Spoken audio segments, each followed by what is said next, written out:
Mike Moore Media. On our media line, our foodie in Raleigh, Debbie Moose. Is that okay to call you a foodie? There's probably better things to call me. There's probably worse things to call me too. Well, I could say cookbook author, food writer. Some things I see on your some of your Facebook stuff, fiddler, and all of that. Yeah, you could be a foodie fiddler. But how are you? I'm good. How you doing over there? Staying warm? Trying to. Oh, it's really cold. I've got to be out this afternoon, and I've got to really bundle up, haven't I? Oh, yeah, layers. How are things in Raleigh? What's going on weather-wise there? Chilly.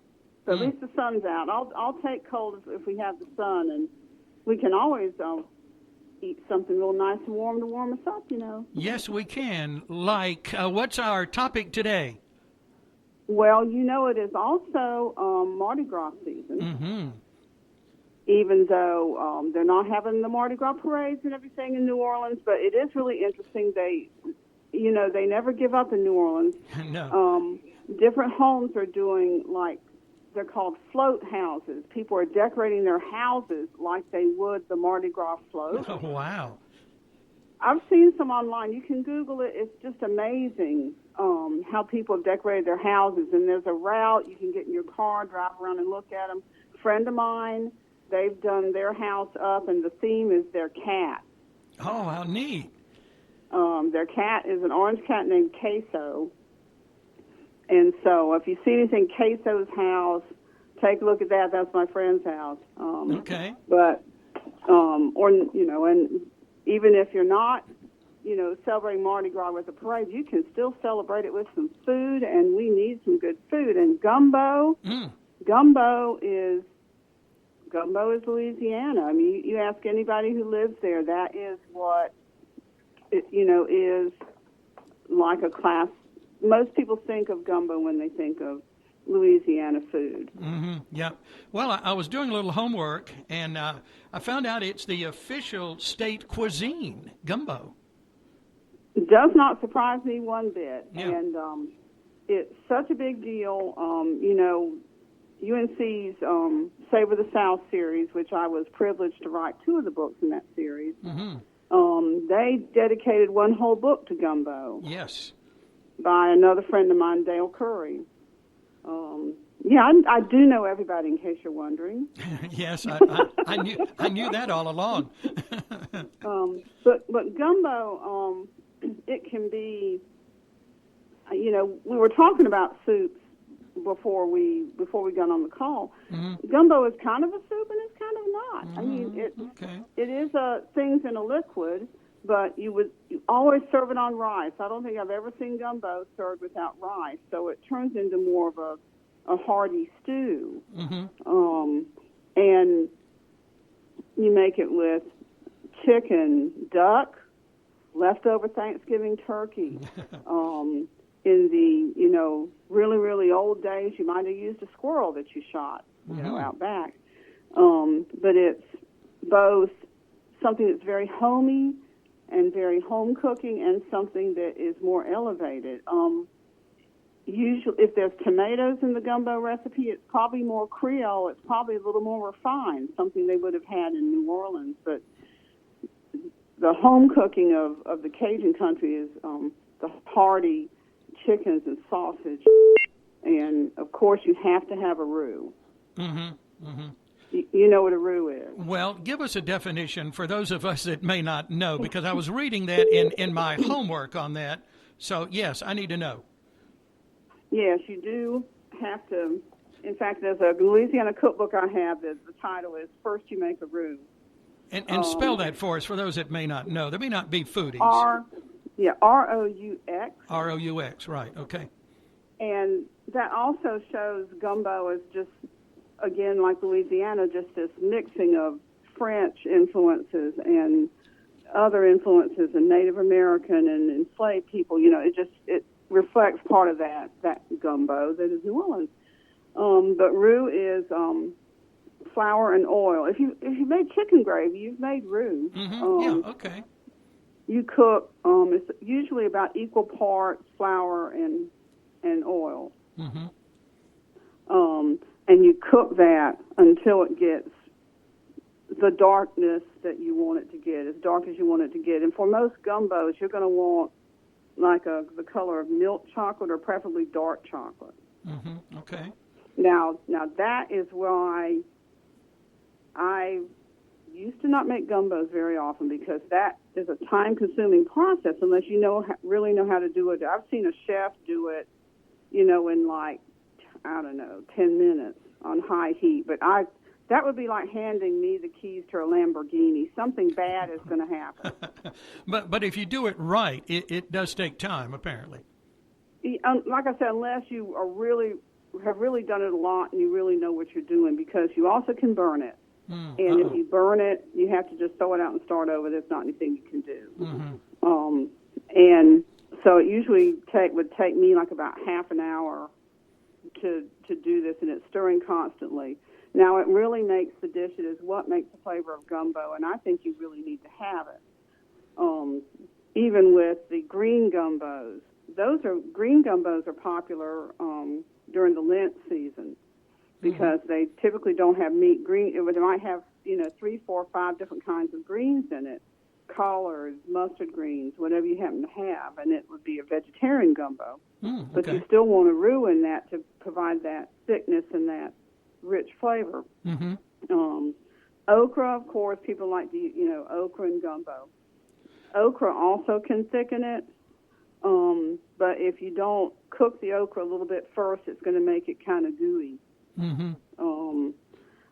So the roux is really important. So the dilemma for me for a long, long time was, I really like this, but, boy, making that roux. And I was having a conversation with my queso's mom in New Orleans. Okay.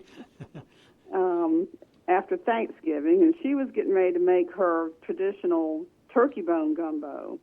And apparently a lot of people in New Orleans do this after Thanksgiving with the leftover turkey. And I was saying, making that roux, and she says, I don't make roux. Nobody down here makes roux. And I'm like, what? Oh. You can get roux in a jar. Oh, my. I was afraid you were going to say that. A jar of roux. You can get roux in a jar. Wow. And she told me what brand she used. I ordered some. It is great. It will change your life. I'm not kidding. Is it good, though? Is it okay? It is. Mm-hmm. It is. Okay. It was really good. I'm not sure that I could have told the difference. Okay. That says a lot for you. And it took about half an hour and a lot of stress off my cooking time. So it was just a matter of chopping everything up. By the way, roux, gumbos, with rare exceptions, very, very rare exceptions, they're always going to have onions, garlic, bell pepper, celery. Always going to have those in there because that's part of the flavor. You want a lot of flavor in there. Mm-hmm. Yeah. And I was reading something that it's illegal or something, I think, in Louisiana to mix okra and tomatoes. Is that right? You can't do that together. I don't know about that. Okay. All right. I don't know about that. I have read that you may have heard of the filet. The songs about jambalaya, filet, gumbo. Oh yeah. Filet is dried ground sassafras root. Okay. And it is a thickener, but if you're going to use that, it's not easy to find around here. If you really, really want it, you probably would have to order it from Louisiana. But it's best not to cook the gumbo with that in there. It's best to pass it at the table as something you would put on your bowl when you eat it, because if you cook it with the filet in there, it makes it very gummy. Mm-hmm. A gummy gumbo. A gummy. You don't want a gummy gumbo. No. Seafood gumbos, those are fabulous. If you're using meat, poultry, smoked sausage is important in there, again, for a really good flavor. Mm-hmm. Meats and the sausage should be cooked before adding them in there. So it's a great use for that leftover Thanksgiving turkey. Sure. Or leftover, but the meat should be cooked. If you're using shrimp or oysters or some kind of seafood, those would go in close to the end after you've added the liquid and simmered it for a while, because you don't want to overcook the seafood. Mm-hmm. I have a recipe in my Carolina Catch cookbook for a green gumbo with oysters in it. And that is something I really like a lot. I love that combination in there. So, it's just a matter of when you add things. Some people in Louisiana like to add whole crabs, very small crab. They're called gumbo crabs. Mm-hmm. They're very small. Okay. Put the whole crab in there. I'm not sure that's something I would like. I don't know that I'd like to have to get it out of the shell and everything. I'm lazy. But crab meat would be good in there, wouldn't it? Yeah, crab meat would be good. Yeah, shrimp. Yeah. If you want it to be Creole, you might add a can of tomatoes to it. But it's just I made some New Year's Day, and it's just hearty and satisfying. It has so much flavor. This time of year when things are kind of gray. We have those rainy days. We have Girl Scout cookies, which is a bright spot, but yeah, right. It's nice to have something with a real burst of flavor to just brighten that, for me, to just brighten everything up. Just something with a lot of flavor in it. Well, gumbo will do it. It's full of flavor, apparently. Yeah, and you cook your rice separately, serve it over the rice, just ladle it over there. I have also frozen it, not with the rice, just the gumbo itself. Mm-hmm. You can freeze that, and it works out pretty well. It's a soup, but yet it's not, and it's more than a soup, I think. I mean, it's got so many layers to gumbo, and it's just a really good thing. Have you ever had it?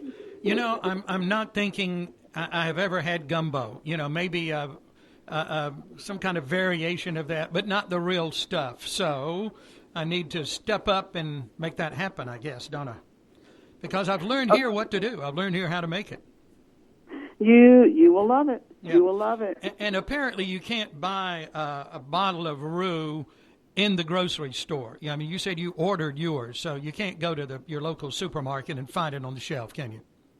Well, you could if you lived in Louisiana, probably, yeah, from okay. what my friend told me. Right. But it was very easy to order it online. Mm-hmm. They had like a dark version and a lighter version. The lighter version I made shrimp Creole about a week ago and used the lighter version in that, and it was good too.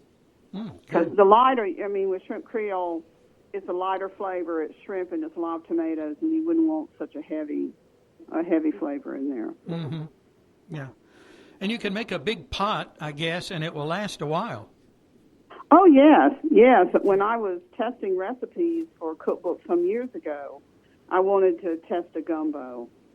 And so we had a New Year's Day music party.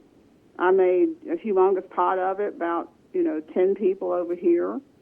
Everybody brought their fiddles, and my husband actually baked some of his bread. He likes to bake bread once in a while, and great big pot of gumbo and homemade bread, and we feasted like kings. Oh yeah, okay. Oh, I look forward to when we can do that again. Yeah. Oh, that would be good. Yeah.